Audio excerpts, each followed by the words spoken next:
People are joining us from Facebook, Instagram, YouTube, and Twitter. So if you're watching this, please say hello and your city name if you're watching. Welcome to each and everybody to the Vedic Maths India live show. And today we are very, very fortunate and very privileged to have Dr. Himanshu Thapliyal, who is the associate professor at the University of Kentucky. Welcome, Professor. How are you? Thank you, Gaurav, for the invitation, and it's good to be in your talk show actually in that way. Yeah, yeah.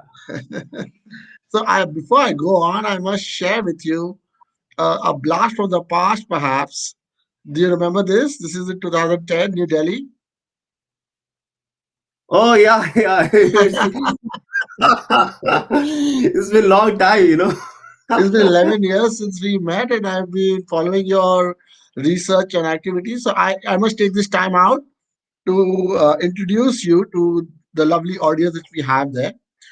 So, folks, Dr. Himanshu Thapliyal is an associate professor and Endo Drobley D. Evans Faculty Fellow with the Department of Electrical and Computer Engineering, University of Kentucky in the United States. He is also the co-director of the Cybersecurity Certification Program at the University of Kentucky, and he received a PhD degree, a doctorate degree in computer science and engineering from the University of South Florida. He also received a Distinguished Graduate Achievement Award. And among other things, I must tell each and every one of you who's watching that he has been ranked in top 50 among scientists throughout the world in the field of computer hardware and architecture by the Stanford University. So we are privileged to have you, sir, amongst us today. And folks, the topic of the discussion which we'll be talking about applications of Vedic mathematics in information technology. So Himanshu, tell me, how were the early days? How did it all begin for you? Yeah, so Gaurav, it is very exciting, and actually, so I was like, I think I remember it was like maybe I was in sixth standard or seventh standard. So one Hmm. time actually, because of some reason our math teacher did not came actually. Okay, because some reason maybe he was not on that day. So on that day, our principal of the school came, and to keep us engaged, he was talking on different aspects. Then he said, oh, maybe today I should introduce you guys a new way of performing this faster square. Okay. And so if you see that there is a method in the Vedic mathematics also, that if you have the numbers ending with 5, you can Hmm. perform a square of that number very easily, right? Faster and easily. Okay, so that was, and then I asked him actually, I said, this is cool, but can you tell me if these algorithms can be generalized to any numbers actually? Okay. And Uh-huh. he said that you have to explore by yourself actually. Okay. Because Ah. so I said, okay, but tell me, for how did you, so he said, this is the Vedic mathematics. So what happened at that time actually, what, and I was always curious. I see one thing that people, you can say people may hate me or like me, but I ask so many questions every time actually. Okay. So I was always That's like okay, yeah. always, you can say, a curiosity in me that I always ask questions actually. Okay. So then I thought actually that, during those days, I used to walk from my school to my home, and vice versa. So it was like around 30 minutes walk, actually, half an hour actually walk. Okay. So during that Hmm. half an hour, actually, I started, and see, in India, if you see, we everybody teaches this multiplication table to 20 and 20, and even like even more than that, right? So during Yeah. those, I used to have this multiplication table in my mind, even for, let's say, up to 24, 20, even 30, right? So I know the patterns, how the patterns work, right? So in other words, I know how the square of 11 works or 12 works, and what will be the square of 22, and all those things, right? It is just in your mind.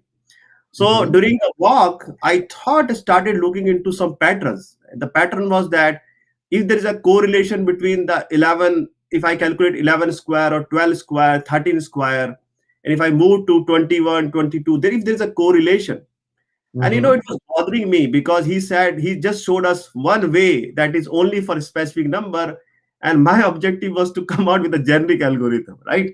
So I Wow. started setting my mind, and within 15-20 minutes, things started clicking in my mind actually. And then actually I find a pattern, and that pattern Mm-hmm. is a generic algorithm that you can use for performing square of any number. Okay. Wow. Then I went to my so that algorithm is developed in my mind within that 30 minutes walk actually. So that's what I will tell you, that is sometime you can use those time useful in some way. Yeah. And then once I back home, because in those days I we don't use calculator, to be honest with you. Okay, I started using calculator only when I was in my engineering days actually. Before that, even in India, if you think in this case, if you go for any competitive exam, the calculator is not allowed actually. That is the first thing they write in the exam paper, right? The use of calculator is not allowed. So I went home, started doing the calculation with my hands, tried to see, and surprisingly the algorithm works actually. Okay, so you can see in that case I had that passion actually to explore new things actually. Okay, and this continued actually, and this continued that once I enter into the engineering program actually.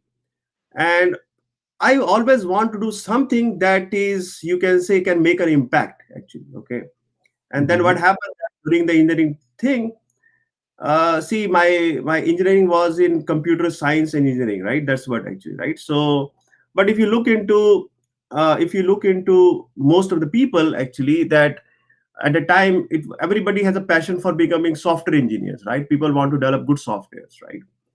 And then for me specifically, when I looked into some classes which has this some small touch of hardware, okay, I thought, okay, this is something I need to do. Okay, this is something Mm-hmm. I need really made my career on actually. Okay, so I started looking into the ways, and then I thought actually, if there is a way that I can correlate some of my interest on this number system with this hardware design, and that's how it started. Wow. Wow. That's something. And was that in Hyderabad or was it even earlier than that? No, it was in at that time. I was in. I did my bachelor's from it's like GB Pant University in Pantnagar actually. Okay, so I did my, and during those days actually, then I continued my interest further. But I think it was my first year or second year of my engineering degree actually, because as I told you, I enjoy hardware more actually, to be honest with you personally. So so it is personal choice, but it's just like, and I thought, okay, how to connect both those things together, yeah. Wow. So how did you come, apart from the inspiration from your math teacher, how did you connect Vedic maths and apply them in IT? How did you come across those sutras and the book? How did it all happen? Yeah, you know what? So you know what? Sometimes, as I told you, is that the curiosity in you should always be alive. Actually, okay. So one day, actually, one day I was in my, I had a friend actually, and so I was walking by, and actually, before that I heard about Vedic mathematics, to be honest with you, but was not exposed to that level, right? Okay. So Mm-hmm. he was carrying Mm-hmm. some books in his hands, and he was, and to be honest with you, he wants to prepare for this cat and all those things, right? Okay, so he was carrying some books in his hand. So I asked him, what is this books, what are you using this book? He said, oh, these are books on Vedic mathematics. I said, okay, is it this? So that was the curiosity in my mind. So I said, okay, can I borrow these books from you for a few days? Okay. And then I actually took some books from him, and especially that there is a book by Swamiji, right? Okay, Bharat Yes. Community. So I took this book and started looking into those algorithms, and then I saw, okay, these algorithms are so cool, and because if I told you the algorithm that I was developing in my mind can only work for square, right? Because it was generic. Yes. But when I looked into Vedic mathematics, I was so fascinated because here there are so many cool algorithms for multiplication, division, square, cube, trigonometry, and other applications. So so that was something that I got fascinated, right? Okay. Then the question comes. Of course, now I learned this algorithm. Now I understood it over a period of time. Okay. Mm-hmm. Now how to apply them into the hardware. Okay. So And to be honest with you, during those days, this, because everybody's software engineering is very popular actually, right? But on True. those days, if you think in this case, uh, this hardware languages, or how can you develop hardware, were not taught in the engineering colleges actually, okay.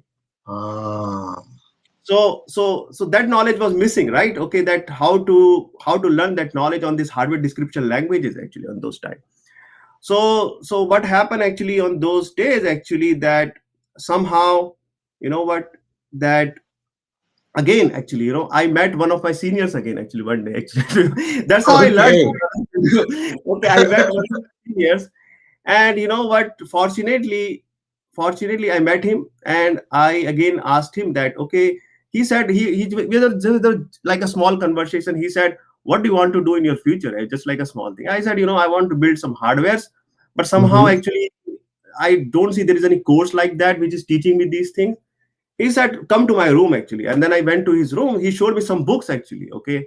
And some of Wow. these books, to be honest with you, nowadays I teach to my students actually, okay. So Ah, he introduced me some books on this hardware description language and all those things. And then again asked him, I said, can I borrow your books actually again? So I borrowed those books actually. Then after that, of course, I purchased those books. but yeah. but that's how I started learning that, okay, how can I build some hardware, okay. Now if you see, I have one end that is ready, that I learned Vedic mathematics. Now I have another end that is ready on this how to build hardware. Now I know these two stuffs actually, okay. And so if you ask me, when people were, I will say that, doing some whatever activities, I was learning this thing within the first and second year of my engineering degree, that how to connect these two. Wow. Wow. Because I've always wanted to do something that can be useful actually, so example, not only getting a theoretical degree, right? True. So True. True. so then actually what happened, that I started trying to code these Vedic algorithms on those hardware languages, okay. So I started developing Ah. those algorithms on that hardware languages. Started coding it, verifying their functionality, how it works and all those things. And fortunately, at the time, I got a very good, you can say, a mentor as a professor. Actually, he was very helpful to Mm-hmm. me, and I'm really thankful Mm-hmm. to him for all the helps that he provided to me. So he said, actually, I talked to him again, and then I I approached him actually one day, and actually I said, I have some of these ideas that I'm trying to work on. And to be honest with you, he was very encouraging. He said you should come and talk to me more. So I started going to him more, started learning about those things. And during those days, he gave me some research papers to study and all those things to study. And to be honest with you, he even introduced me to how to read patents, how to go to the patents website, how to download patents, how to read patents, how to get new ideas and all those things. So he was very helpful. I'm always thankful to him in that way. So, and then actually, some of these ideas that I developing, uh, I started comparing with some of the existing approaches, right? Okay, Mm-hmm. and then we showed that some of these Vedic algorithms are performing better, or in terms of this hardware, right? This example Mm-hmm. hardware, you have the speed or the power consumption on all those numbers. So we started looking into some of these methods, and with that professor's guidance actually, I was able to wrote my first research paper as a second year undergraduate student, My God, that's an achievement. Wonderful. right. So Wow. as second year undergraduate student, I was able to write my research paper. And you will surprise that we explored different algorithms, and then we submitted it to different conferences and all those things, and it got accepted actually, and it was, you can think in this case, an undergraduate student, it is so fascinating that have your research paper got accepted in international conference actually, okay. I never thought Yeah. in that, but it was so amazing, so so that's how it started. And it is like, thank you for making me remind those journey. It is again, And is I it, have to add something, Himanshu, that you also won an award that time from the government of Uttaranchal. That was 1 lakh rupees. Tell us about that. That yes. was So amazing. yeah, so that is, that is how it started actually, so I want to tell few students actually, many students may be here. So when my paper got accepted, one of the challenge was that is the financial challenge, okay, how to because I had paper accepted in a conference in India. I have a paper accepted in conference in US, and I have paper accepted in conference in UK also at that same time. Okay, because Wow. there are different problems we explored. And as I told you, I was very much passionate actually about these things. That is, oh, we have to do something cool. Actually, that was the passion actually. so, so Yeah.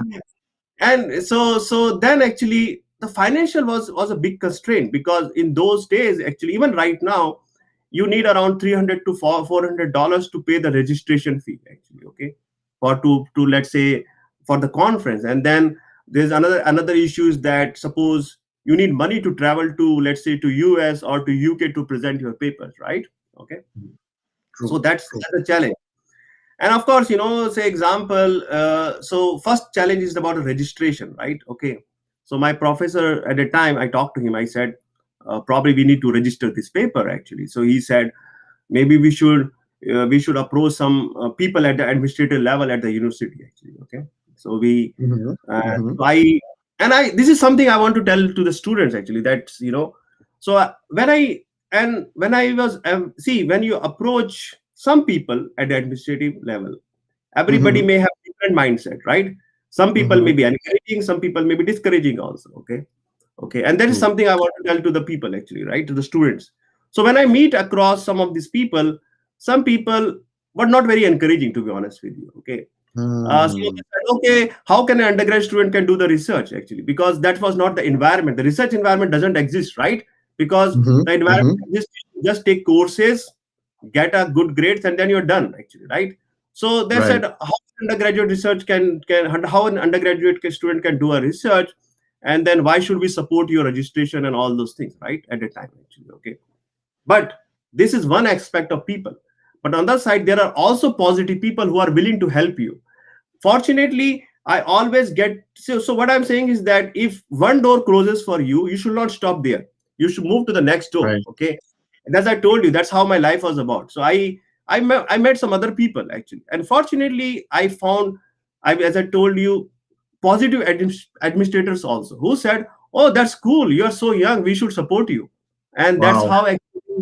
how actually, I am thankful to like the vice chancellor of that time. He was very supportive to me actually. He said, oh, Wow. we will make sure that your paper will get published and all those things. So that's what I'm trying to tell you. You should keep on moving and looking for people. Surely there will be somebody there who is going Yeah. to help.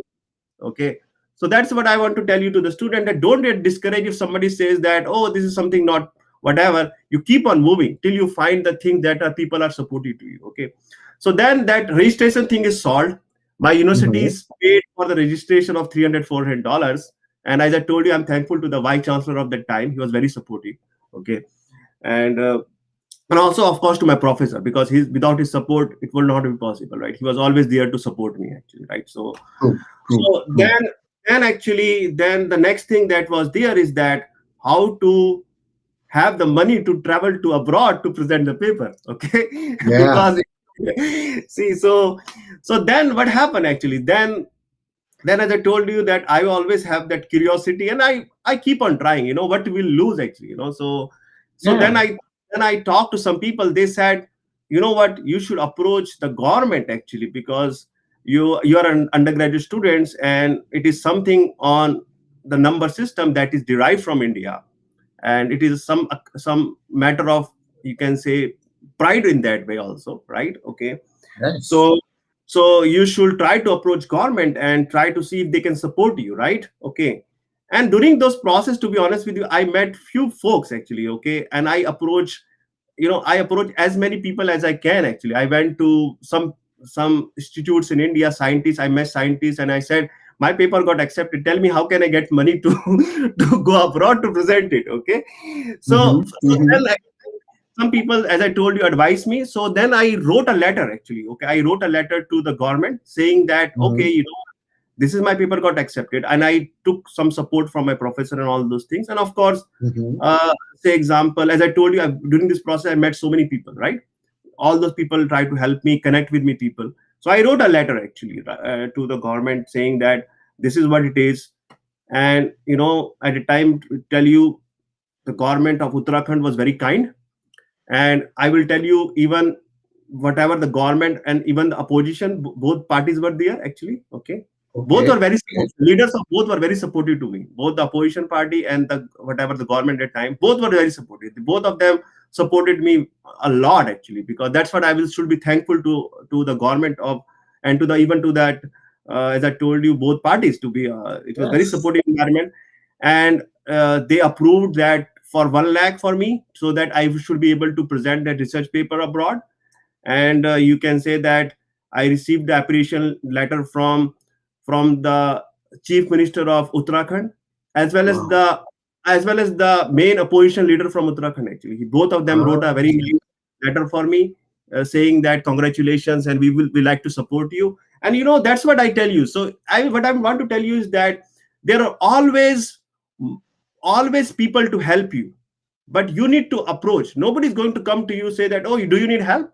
It will not happen. You have to true. go and approach people saying that this is something we did, and you will find people who are really generous and kind. That's what I will tell you. Wow.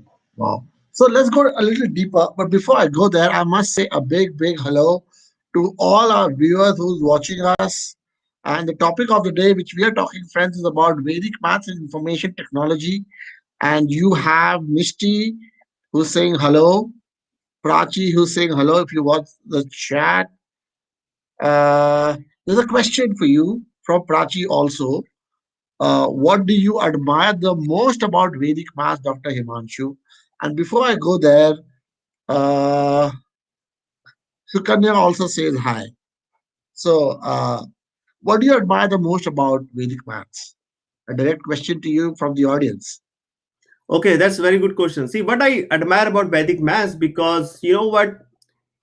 Because my research journey started with Vedic maths actually. Okay, I was, see, today you can think in this case where I was just like a student, and the curiosity, the new ways of computation, the new way of calculations, right, makes you think, to explore your mind at different angle, right? Because in your schools we have been taught in a conventional way, okay, that, oh, this is the same way we do these things. So what I'm saying to you, for me, what I enjoy is something unconventional way of computation, right? The curiosity, that the happiness that you get, and the happiness that you get to speed up your mental arithmetic, right? That is what I think is that I admire actually, because it saves your time. It's also makes you think of an alternative way, and you can say that is what is, I think, is useful and most aspiring in Vedic mathematics. Wow. Let's go back. So, what does your research mainly talk about? And also, there was a question: what is VLSI? How does Vedic maths help enhance it? Okay, so as I told you, is that actually, uh, because of this arithmetics, right, of my interest in arithmetics actually. So number system, I still do research on number system actually. Okay, Wow. so so what I will tell you is that I nowadays, because see, people, this is something that I will tell you for the future generation people, that Mhm. as you grow, your research direction should also grow. You cannot keep on stuck to one direction, right? Because after some time you need to have something new to explore, right? So over a period of time, I started learning Vedic mathematics. As I told you, that's how my journey started. I developed some hardware based circuit for Vedic mathematics that can perform computation in a faster manner. So let's say suppose you have a, I will tell you in a very basic way. Like, let's say suppose you have a calculator in your hand, right? And the calculator has some hardware algorithms or whatever inside it that is doing some multiplication. What we develop is a hardware for doing multiplication on a Vedic way, or a division on a Vedic way. And the underlying idea, or a square on a Vedic way, or a cube on a Vedic way, the underlying idea is that these calculations can be speed up, or they may consume much less power. So if they consume much less power, your battery can last for a long time, Wow. right? Mm, And that mm. that may not be that much applicable for your calculator, but that could be applicable for your computer or big machines, right? Okay, so that was the underlying idea. And then because, as I told you, I have the interest in these number systems. then I started looking into the application of this, because nowadays, if you think in this case, people are looking into new ways of computation. People are exploring quantum computing. People are exploring some new types of methods.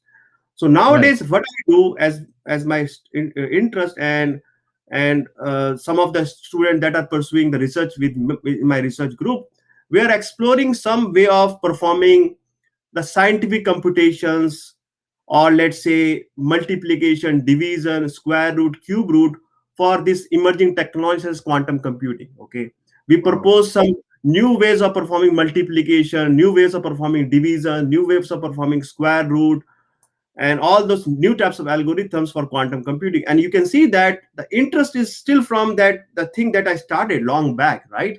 But connecting the Yes. dots, now we are connecting to these new technologies, right, which can make an impact. Wow. So you also want a patent in the US for reversible computing. Is Vedic maths related to it somehow in that direction? Actually, so this the patent that we got is somehow it is in a different direction. Okay, it is Okay. somehow in a different. It's a different area. It's a different area, because, as I told you, along with the period of time, we explored some new angles, such as, cyber security is a big issue nowadays. Actually, right? So we explored those angles and the cyber security angles and all those things. So uh, of course, these are some of the, as I told you, is some new directions in that way. But on the other side, as I told you, is that many students who are here, they can learn Vedic mathematics, they can learn these types of new technologies, and they can try to see if they can hybridize these two approaches. That could be something cool, actually. Wow. You're ranked, of course, among the top 50 top scientists in the world in the field of computer hardware and architecture. Tell us something about that. Yes, so you know what, actually, and as I told you, is that, uh, see, even I was like a undergraduate student. I started publishing papers at a very young age. That's what I will tell you.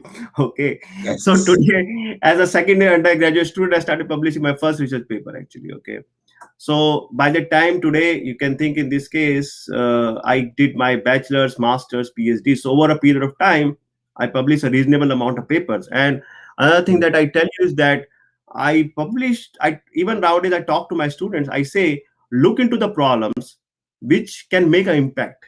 Otherwise, which can make an impact. Look into the problem which people will read about your work, right? Otherwise, we are making contribution. And so that underlying idea is that how can we generate some papers or research contribution which can open up new areas for people, right? That's Mhm. how it is, right?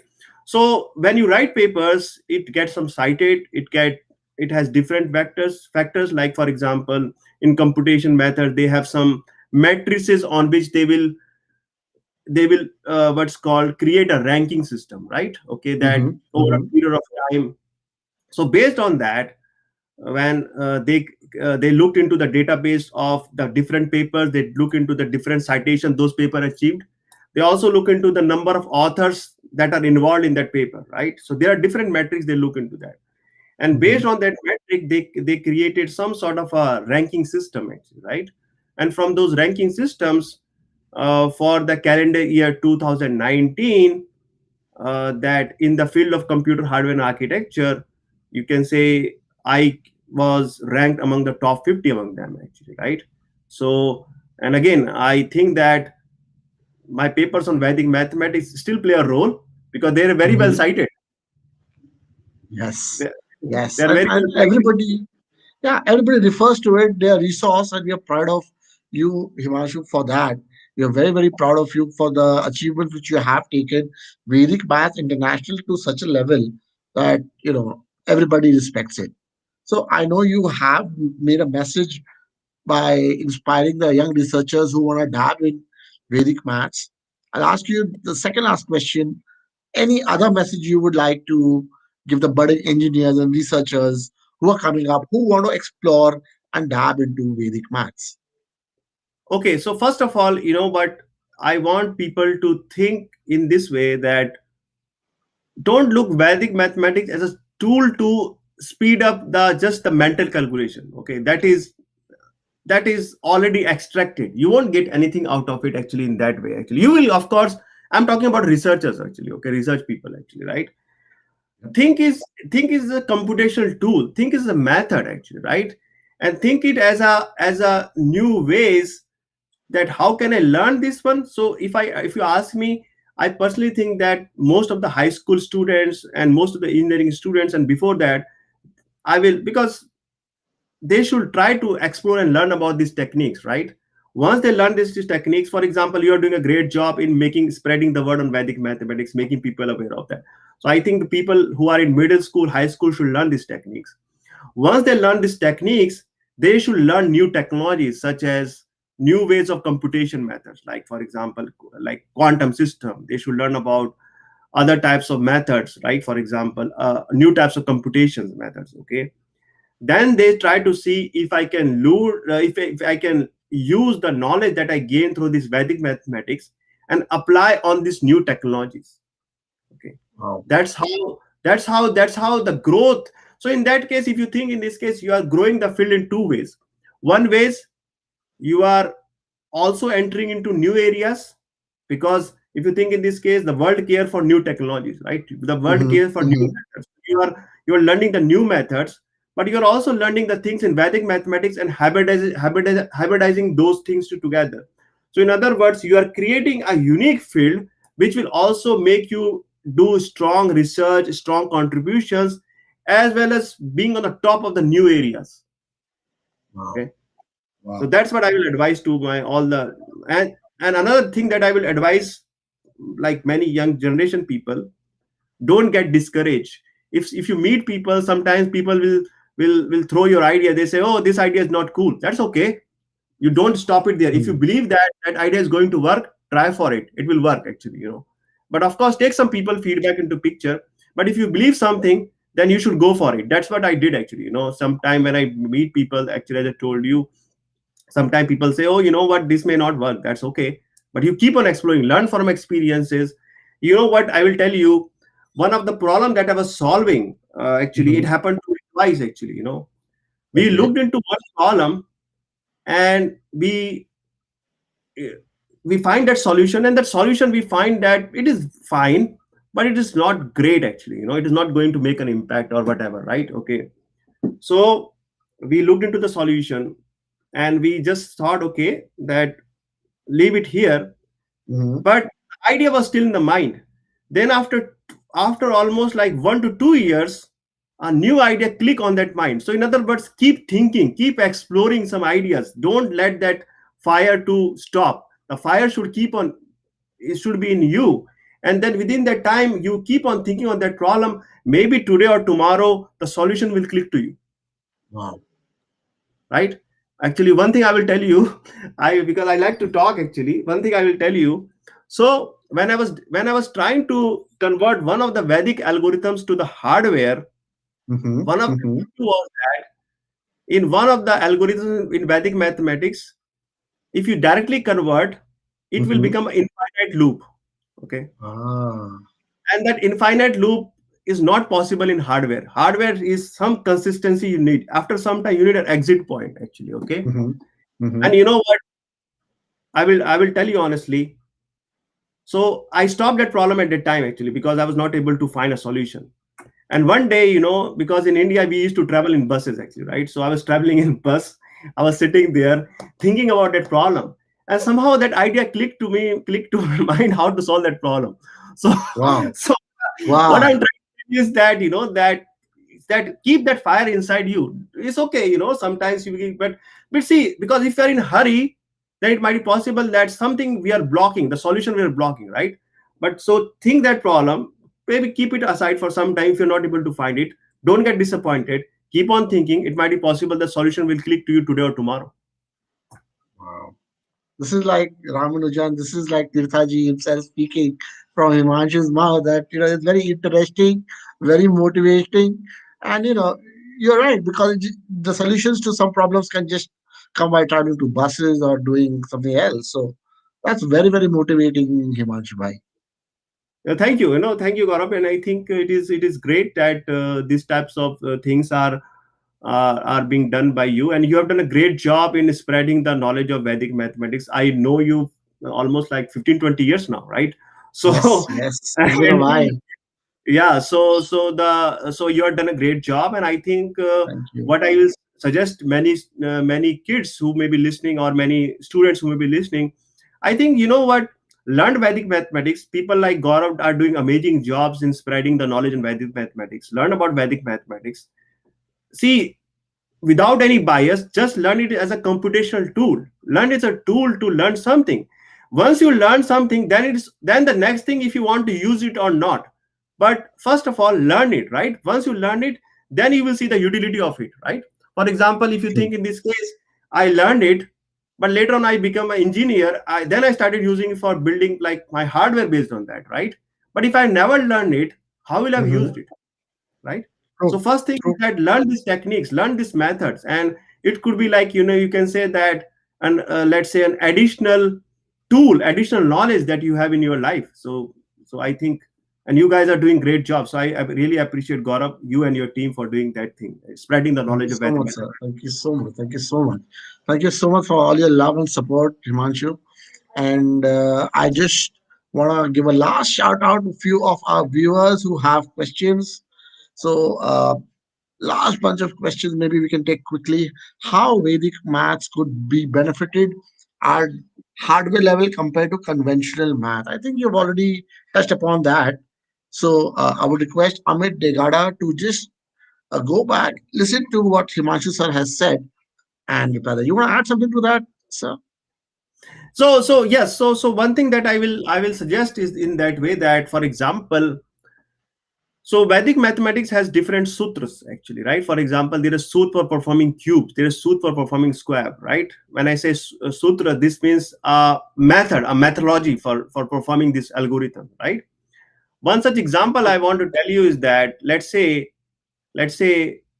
if you use a conventional algorithm for performing a square of a number, okay, they will tell you some method which is very well known. But if you go to the Vedic mathematics, they will tell you that, without going to too much detail, they will tell you that because square has some symmetry property, so you can write in between two times whatever the, let's say, the multiplication of some digits in between, right? Now, the benefit of Vedic mathematics is that, if you look into the conventional ways, suppose, and you can look into some of my papers, but let's say if you have to perform four times bigger multiplication, if you use the Vedic mathematics and use your knowledge of this arithmetic system. Of course, as I told you, if you just use Vedic mathematics, you may not be able to gain that much. So you use your Vedic mathematics, but learn your new knowledge of the computer system, combine them, and then you will say that if you use Vedic mathematics, you are able to save the the bigger multiplication that need to be performed. So in other words, your hardware, you are just removing those hardware, because in Vedic mathematics you don't need it. So because True. of that, you will be able to save lot of power, and you will be able to save lot of computational block, because what you did, let's say if you think in this case, suppose in conventional way you need two of these blocks. In Vedic mathematics, I just get rid of this block because I don't need it, because I'm doing some substitution, some methods in Vedic mathematics, so in other words, you can develop hardware which is smaller, which is faster, and which is also low power. Wow. Wow. With that, I think we've come to the end of the show, sir. Thank you so much for candidly answering so many of our questions from the audience and from me. So, folks, if you wanna, if you're researching Vedic mathematics, please do visit Dr. Himanshu Thapliyal's website. I have given the URL there. Please visit the website. You can contact sir for guidance as well. And if you want to learn Vedic maths in general, you can contact the Vedic Math Forum India at vedicmathsindia.org. I want to share a big thank you, sir, for being here with us today. And it was a pleasure to have you. Your entire story was very inspirational, very motivating to me personally. And it's a pleasure to have you also as a friend, Himanshu. So thank you so very much. Thank you, Gaurav. So I really appreciate you and your team, and it was great to be here. Thank you very much. thank you. So with that, folks, it's the end now. Uh, We please share, subscribe to our channels, and we continue to uh, getting more information to you from Vedic Math Forum India. Thank you so very much. God bless. Bye bye.